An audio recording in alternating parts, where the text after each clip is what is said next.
This is interesting. So we're at the end of March, nearly, Women's History Month. So, Toastmaster Tim Conyers. Name last. Tell me a little bit about a woman that you admire. Wow. So many in this club that I admire. Of course, my wife I admire greatly. She is quite a woman indeed. She's always a woman to me. So I won't go into the lyrics of the song, but you know the song, right? Women. What woman do I admire? Other than, my daughter, of course, my mom. So many, as I'm trying to think of something else to say. Let's see here. Sometimes it happens at table topics, other times it doesn't. You know what I mean? Sometimes you have writer's block, and you just can't, make it happen. So you're waiting for the green light, patiently.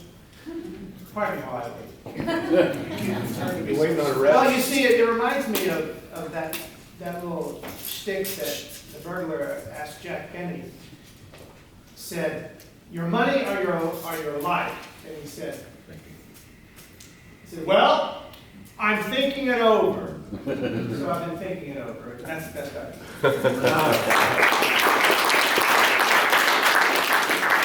Appreciate that the suspense was killing us. So yesterday was my wife's birthday, today was my son Peyton's birthday. So what would you get me for my birthday? Toastmaster Carson Shaffer? Scissors! For all you gentlemen in here who still have your hair, speaking for all bald people, I know Tim's on my side. We hate you. I used to have long, flowing rock star hair down to here. It's gone.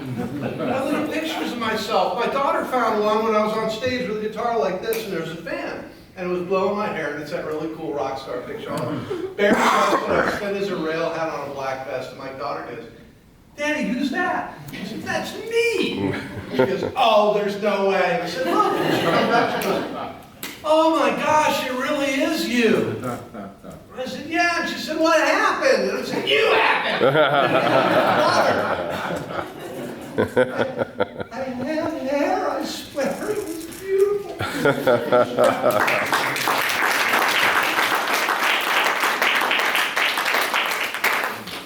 Carson, I'm happy to share my hair, but it wouldn't make you very self-sufficient, would it? All right, now, describe the grossest dinner you've ever had, Toastmaster Herman Salazar. Grossest dinner. Yes. Well, good morning, everyone. Good morning. Can't think of the grossest dinner I've ever had, but I will tell you the dinner I had right before we went on a, like a long trip to Los Angeles.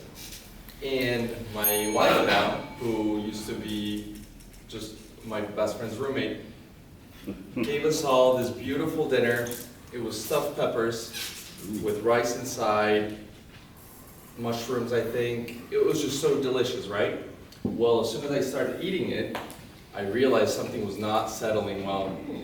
To make matters worse, we go on this trip the next day, and the whole time we're staying in this Airbnb with just one bathroom, and everyone was food poisoned. So that was probably not the worst because it tasted great, but the one that I probably regret having the most. Thank you. Let's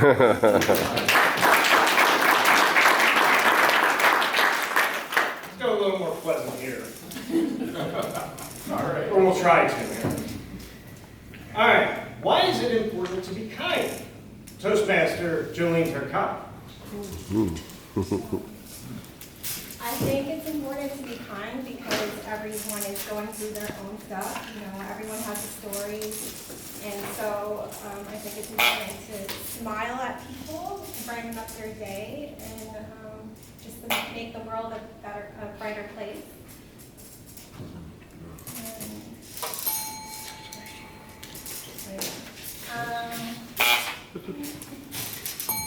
Try to think of a way to fit in the position.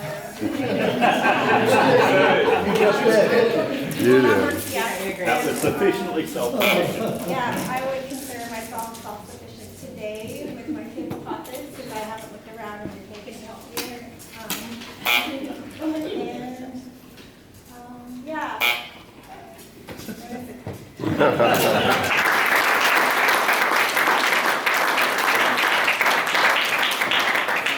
Now, something much less kind.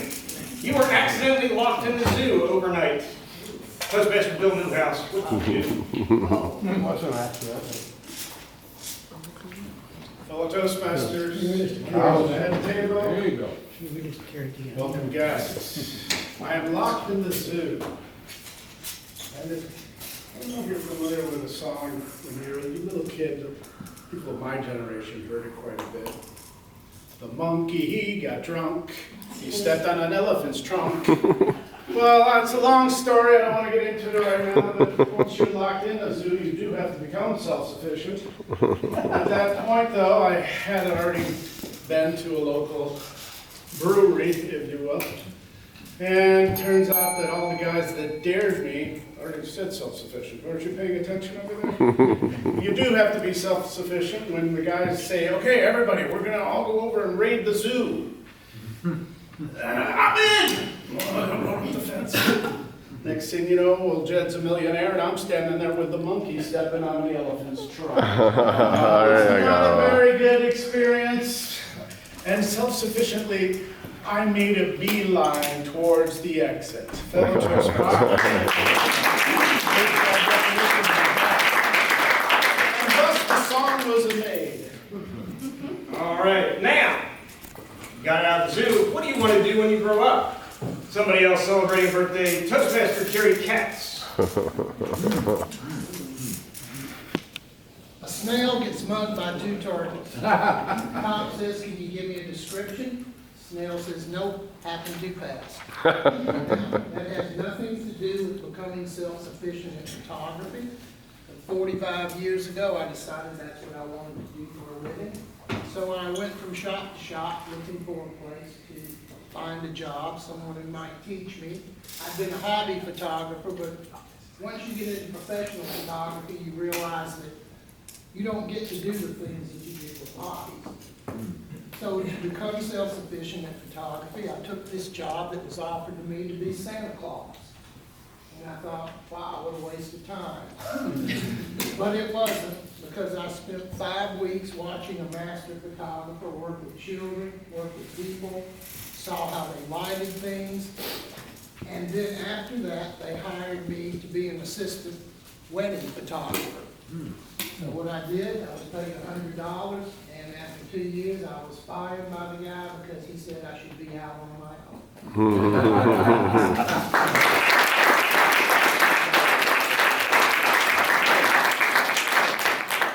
Speaking of getting out on your own, you went outside and you fell into a giant puddle, and then what happened? Toastmaster Victoria Wells. What if I did it on purpose? Maybe I was trying to get out of going to my next meeting. I have one of those today. Not this, no. I'm excited to be here with you guys. So if I fell in a puddle right now, I would be elated. And I would take myself home and I would cancel everything and I would go to bed, because after falling in a puddle, you ruin your hair and your makeup and the day is just over at that point. So I would self-sufficiently decide that that was probably enough for the day.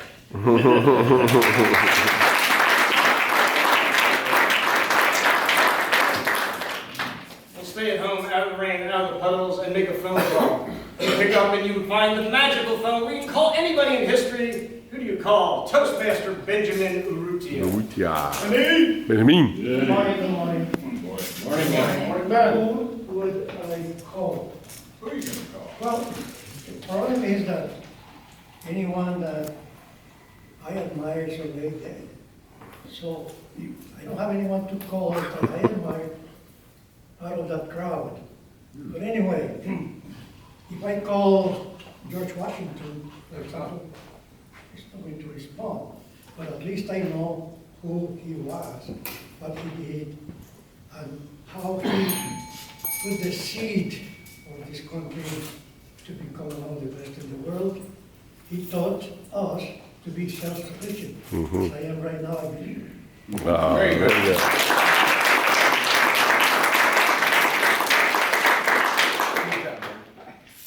Calling people is wonderful. We often call our friends. And speaking of friends, what do you call a good friend and why? Toastmaster Tim Taylor. Well, when it comes to friends, it depends on where I'm at. You know, if me and Alex are hanging out, I say, hey, bro, we're friends. You know, you like to talk to people the way they want to be talked to. A good friend is worth its weight in gold. If you think about all the people that you know, you probably have 2 or 3 actual friends. If you really think about it. These are the people that would do anything for you. They would take care of you if you were sick. They would give you money. They would help you through any trial or tribulation. And those are the people that you really need to take care of. And you need to be self-sufficient in having enough friends. That doesn't make any sense at all. But darn it, I'm trying to use it. It's always good to have a few friends, and then you have a lot of acquaintances. My wife says, you have so many friends. I said, no, I have a lot of acquaintances. These are people that I like a lot, but we're not really, really close friends. I'd like to be really close friends with just about everybody I know, but you don't have enough time, energy, or emotional energy to do that. So pick out 2 or 3 good friends, tell them everything, be there for them, and it will pay off for you very well. Thank you. Very good.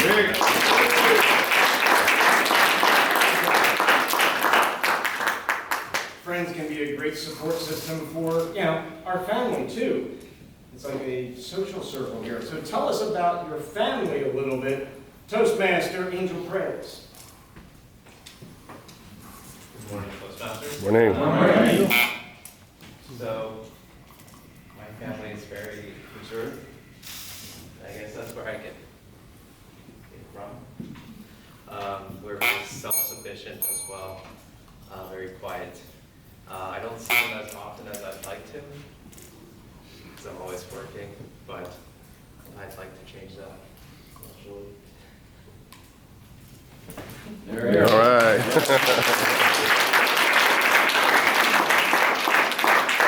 Family encompasses a lot of things. Tell us about something you're proud of about your family. Toastmaster Kathleen Huttenmeyer. One thing about, I'm proud of my family, that my mom and I in particular, were self-sufficient when taking care of my dad, and he was diagnosed with Parkinson's. And he actually fell and broke his leg, and then fell and fractured his hip. And it was a big, big struggle. And unfortunately, he passed away 5 years ago. But she and I were very, I think that's one of our proudest things, that we did it on our own, just the 2 of us. And I'm very proud of that.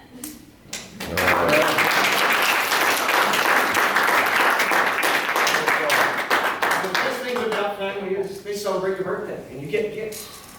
You wake up one morning and you open the front door and there's a huge present there. What is it? Toastmaster Kim Delaney. No, Kim, do it. Stand All up. right. Come on, Kim, you can do it. Get called. I opened my front door and there's a huge gift. What could that possibly be? I know, a boat. On a trailer, of course. With a truck towing the trailer that the boat is on. I was actually on a TV game show, Make a Deal, Let's Make a Deal, when it was filmed in Orlando years ago. And my wife and I were sitting there watching the 3 doors being moved around, and one of them was bumped, seriously bumped, and I said, the big gift is behind that door. She goes, why did you say that? I said, because did you see it move? They're towing something in there, and they overshot it, and it bumped the wall. Sure enough, that was the big deal of the day. It was a truck towing a trailer and a boat. And we didn't win it. The guy across the aisle from us did. That was my story.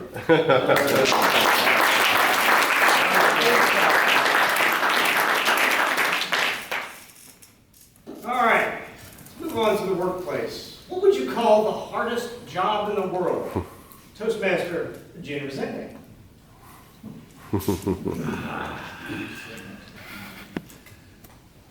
I think the worst for me and being the good one and bad one? I think it's a guard, a person that's, in an elevator. A person that, I don't think we have this anymore, we have cameras, right? But we used to have a person sitting inside the elevator. I have to move, I have to do things, and like this, I'm a teacher, I want to talk to everybody, so yeah, the worst thing for me would be a person that has to stay all day in one place and do nothing. All right.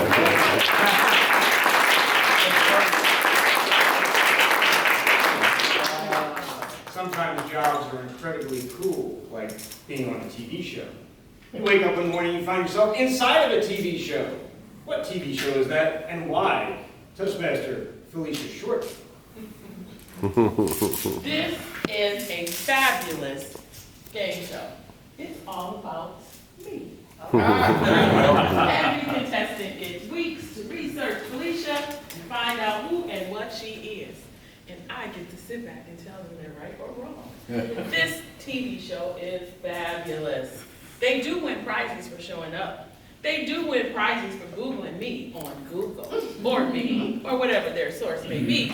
And of course, if they answer all the right questions, and they prove that they are self-sufficient, they will win. I am excited that all of you are invited to this TV show, but guess what? The day you show up, it will be all about you. All right, very good.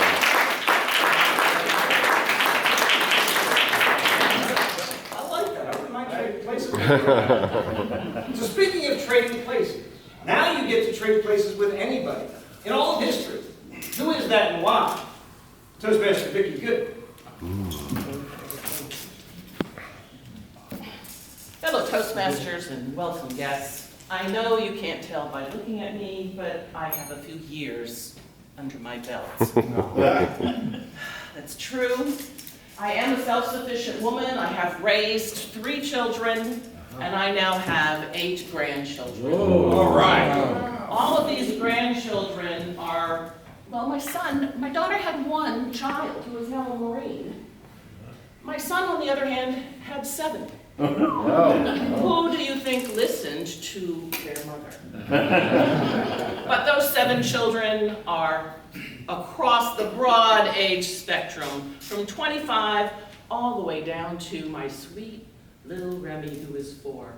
And that is who I would trade places with. Because that little lady has no sadness in her life. Everybody dotes on her. She gets her way for everything, and she doesn't even have to be demanding. People offer her things when she doesn't even know she wants them. She is totally self-sufficient because she can play for hours by herself. Fellow Toastmasters, I would trade places with that granddaughter for that reason. Very good.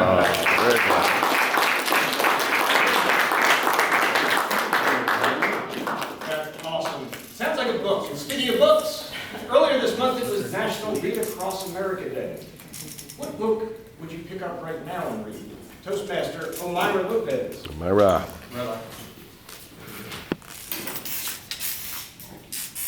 So what book, can you please repeat that? What book are you reading? What book would you pick up right now?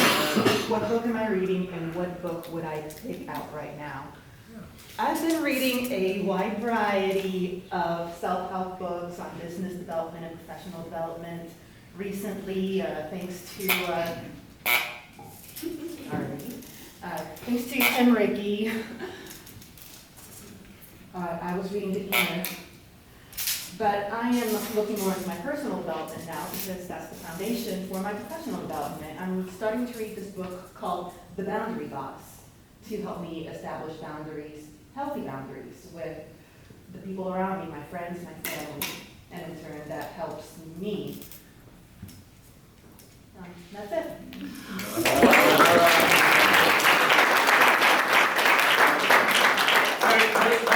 We are going to vote for 2. Please vote for 2 at the bottom. Did everybody qualify? No. Uh-oh. Now I gotta remember who did it. Oh, Angel Perez. Okay, so Toastmasters vote for two. Toastmaster Angel.